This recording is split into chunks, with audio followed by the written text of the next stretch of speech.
Mesdames, Messieurs, je déclare ouverte la séance solennelle de l'Académie nationale de chirurgie. Je tiens d'abord à remercier les hautes personnalités qui nous honorent de leur présence. Son Excellence, M. Amar Benjama, ambassadeur extraordinaire et plénipotentiaire de la République algérienne démocratique et populaire. Son Excellence, M. Vincent Mertens de Villars, ambassadeur du Royaume de Belgique. Son Excellence, M. Paul Dieu, ambassadeur extraordinaire et plénipotentiaire du Grand-Duché de Luxembourg. M. Domenico Laspina, premier conseiller à l'ambassade de la République d'Italie. M.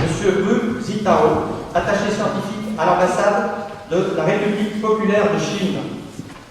M. Eduardo Nazareno Munoz, chargé de la coopération scientifique à l'ambassade de la République d'Argentine. M. Francisco Elias de Terrada, conseiller culturel à l'ambassade du Royaume d'Espagne. Madame Letty Nguyen, conseiller scientifique à l'ambassade de la Confédération helvétique. Le médecin général inspecteur François Ponce, directeur de l'école de Val-de-Grâce. Monsieur Jean-Louis Fousset, maire de la ville de Besançon. Le professeur Pierre Lévé, président de l'Académie nationale de médecine. Le professeur Daniel Couturier, secrétaire perpétuel. Et le professeur Michel Huillier, président de la deuxième division. Le professeur Claude Monnet, président de l'Académie nationale de pharmacie. Et Madame Agnès Arti, secrétaire générale. Le professeur Hervé Lazin, président de l'Académie vétérinaire de France. Le professeur Christian Dumont, vice-président. Et le professeur Patrick Ledaille, vice-président. Le professeur Benoît Langélé, notre invité d'honneur, qui fait le déplacement depuis la Belgique pour cette occasion. Messieurs les anciens présidents de l'Académie nationale de chirurgie, Mesdames, Messieurs les représentants des sociétés savantes et des collèges de spécialité chirurgicale, Mesdames, Messieurs les académiciens, chers collègues, chers amis, Mesdames, Messieurs, je mesure ainsi l'honneur d'avoir présidé l'Académie nationale de chirurgie au cours de cette année 2015 et le privilège de m'exprimer cet après-midi devant vous au moment de mettre un terme à ce mandat. C'est le moment pour moi de remercier toutes celles et tous ceux qui m'ont apporté aide et soutien pendant toute ma carrière. Et ils sont nombreux dans cette salle. En tout premier lieu, François, mon épouse, à qui je souhaite rendre un hommage public, bien que insuffisant, au regard des contraintes imposées pendant toutes ces années. Et aussi à mes parents disparus, qui m'ont laissé débuter en 1964 à Besançon, localement pour des raisons administratives, des études de médecine tellement improbables pour eux. Dans cette vieille ville espagnole, dont vous avez pu voir quelques vues en préambule, dans cette vieille ville espagnole, à en croire Victor Hugo, l'école de médecine et le centre hospitalier régional allaient changer de statut pour devenir faculté autonome et centre hospitalier universitaire. Tout était à faire, et beaucoup l'a été grâce à l'engagement de jeunes professeurs dynamiques recrutés aux quatre coins de la France. Ce n'est pas un hasard si deux de ces maîtres byzantins sont devenus présidents de notre académie. Michel Gillet en 2001, puis le regretté Philippe Bichard, disparu pendant sa présidence en 2008. Michel Gillet, mon maître, a su donner à tous les acteurs de chirurgie de Besançon un enthousiasme pour le métier de chirurgien et à beaucoup d'entre nous l'envie de l'enseigner. Cet enthousiasme et cette envie ne m'ont pas quitté depuis 40 ans. Il m'a aussi appris le respect des malades et de leurs familles, en particulier en cas de complications ou de conflits. Déjà, les réunions de morbi-mortalité, ramenées de ces déplacements dans le cadre du CNU ou du GTCHU, cycle qui était mystérieux pour moi à l'époque, s'étaient imposées dans le service. Sa recommandation était de ne pas faire ce métier si on n'est pas optimiste. Je l'ai adopté. Après son départ en 1992 à Lausanne, de l'autre côté de la montagne du Jura qui nous séparait, et essayer de le transmettre à l'équipe qui nous succède, et en premier lieu son chef de service, le professeur Brunoret. Michel Gillet a développé avec notre ami Jean-Philippe Guillet une approche curative d'une maladie peu connue, peu reconnue à Paris, sauf Paris-Château, l'échinococcose alvéolaire. Cette maladie, fréquente dans notre région, considérée comme négligée par l'Organisation mondiale de la santé, est véhiculée par le renard. Elle se développe comme un cancer à l'intérieur du foie, et il n'y a pas de traitement médical curatif à ce jour. L'espérance de vie pour un mois du diagnostic était inférieure à 10 ans dans les années 70-80. Cette pathologie a été notre motivation principale pour prendre une orientation chirurgicale hépatobiliaire qui, bien que non exclusive, nous a amené à développer la transplantation hépatique à Besançon dès 1986. Pour rare qu'elle reste en France, cette parasitose n'en est pas moins présente partout dans le monde, avec une incidence et une gravité inquiétantes dans certaines régions, en particulier dans les provinces de l'ouest de la Chine. Notre compétence de cette maladie a été rendue particulièrement lisible par la reconnaissance en 1997 d'un centre collaborateur OMS pour le traitement et la prévention des échinococoses humaines, grâce à l'énergie de mes amis Dominique Vuitton et Solange Bresson-Adou. Je suis particulièrement fier d'avoir dirigé de 2005 à 2009 cette structure pluridisciplinaire référente dans le monde entier. C'est la lutte contre cette maladie rare, mais mortelle, qui m'a permis de développer des relations et de voyager partout dans le monde, et en particulier en Chine, à partir de 1995, avec la complicité de mon élève, devenu un très grand ami, le professeur Wen Hao, ici présent, malgré un handicap automoteur que j'espère transitoire. Cet hommage envers le maître ne serait pas complet sans citer Pierre Carayon. Pierre Carayon, mon maître, lors de ma spécialisation initiale de gastro-entérologie, initiateur en France de la lutte contre les addictions dans les professions de santé. Henri Duvernois, neuroanatomiste de renommée mondiale, qui m'a accueilli pendant de nombreuses années dans son laboratoire, et Francis Veil, soutien toujours fidèle, célèbre pour avoir introduit l'imagerie par ultrasons en France dans les années 70. Enfin, le tableau ne serait pas complet si je n'évoquais pas brièvement le souvenir, toujours présent, du docteur Émile Gérard, chef de service à temps partiel, ancien interne des hôpitaux de Paris, qui a accompagné mes premiers pas dans un bloc opératoire lors de ma nomination comme externe des hôpitaux au dernier concours de 1967. Je voudrais vous entretenir maintenant de notre académie. Nous sommes ici dans le grand amphithéâtre du Collège de chirurgie, édifié par Louis XV pour l'Académie royale de chirurgie, qui a occupé ses locaux de 1774 à 1793. En fait, le grand projet de cette année pour nous en 2015 est le retour de l'Académie sur son site historique à l'époque de sa fondation en 1731. Je veux parler de Saint-Côme et de l'amphithéâtre Joubert, au 5 de la rue de l'École de médecine, tout près d'ici.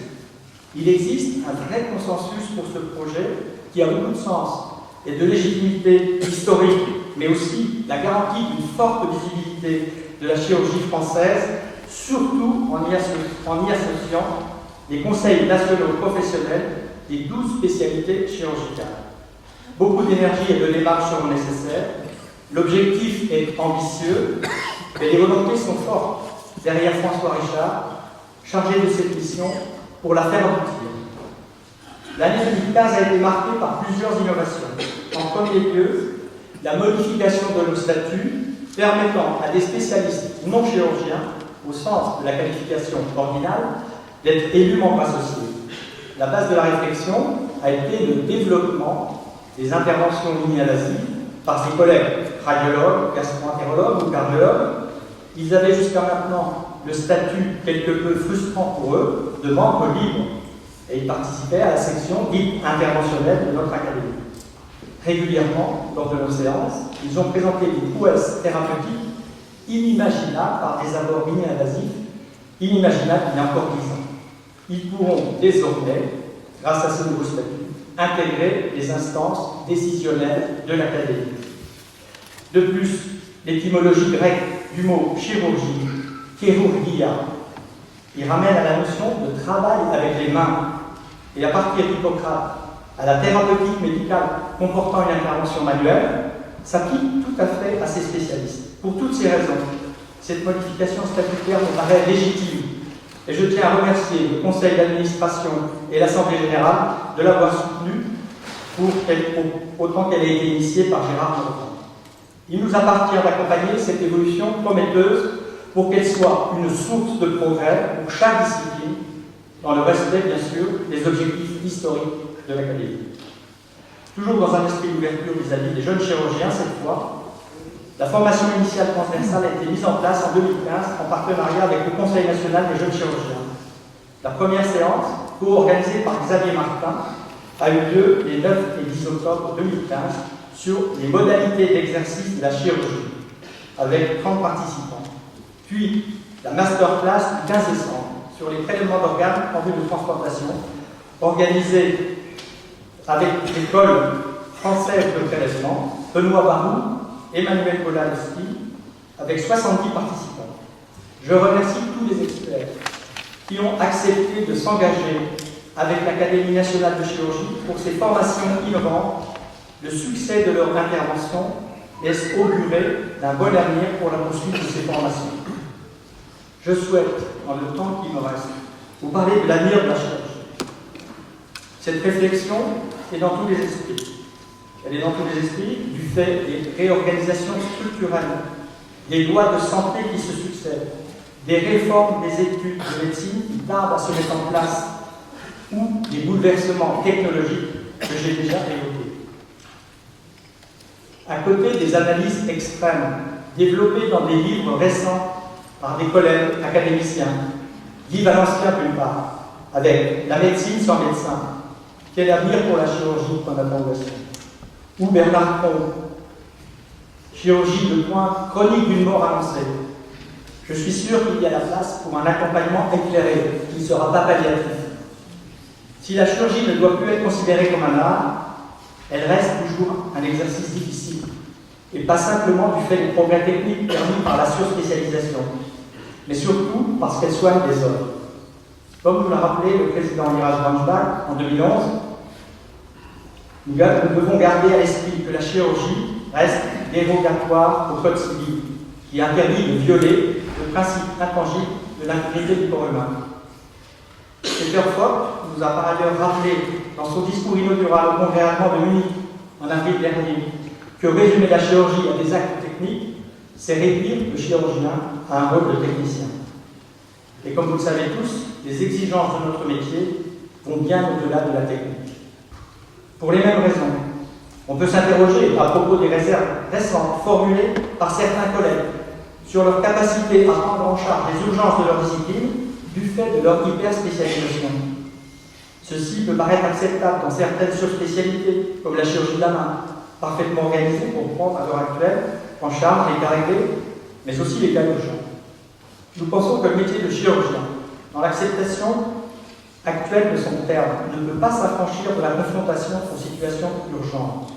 À partir du moment où la compétence est acquise, lors de la formation initiale, il paraît nécessaire de l'entretenir au cours de la vie professionnelle, sauf à imaginer la formation de chirurgien urgentiste dans chaque spécialité, avec le risque d'une dévalorisation du métier et surtout du service rendu.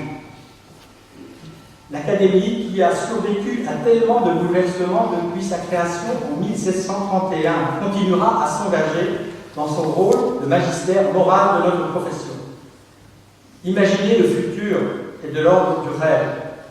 Seul l'imprévisible est sûr, comme aime à le dire François Richard. Accompagner le progrès, diffuser les innovations, transmettre l'enthousiasme pour ce métier fabuleux, tellement gratifiant, restent bien les buts concrets de notre compagnie. Je ne peux pas terminer ce discours sans remercier le bureau qui m'a soutenu pendant toute cette année de présidence, et je veux souligner la convivialité et la sérénité de nos échanges, malgré le climat de crise et d'insécurité qui a sévi en France pendant toute cette période. Je remercie plus particulièrement Philippe Marc, notre secrétaire général, et Pascal Lecoville, directeur du développement et de la communication, pour leur implication dans la gestion du quotidien et leur engagement dans l'accomplissement des projets. Georges Casanova, pour la rigueur de sa gestion comptable et surtout sa bonne humeur communicative.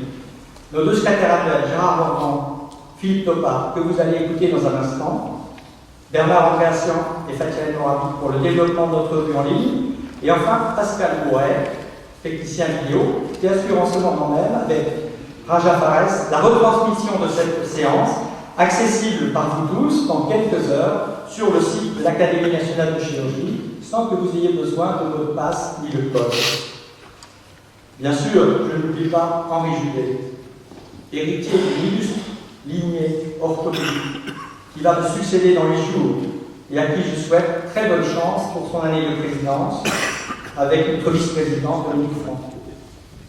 Éminents invités, chers collègues académiciens, mesdames, messieurs, j'espère vous avoir démontré que l'Académie nationale de chirurgie n'est pas une vieille dame endormie, se reposant sur les lauriers d'un glorieux passé. Je vous remercie de votre attention.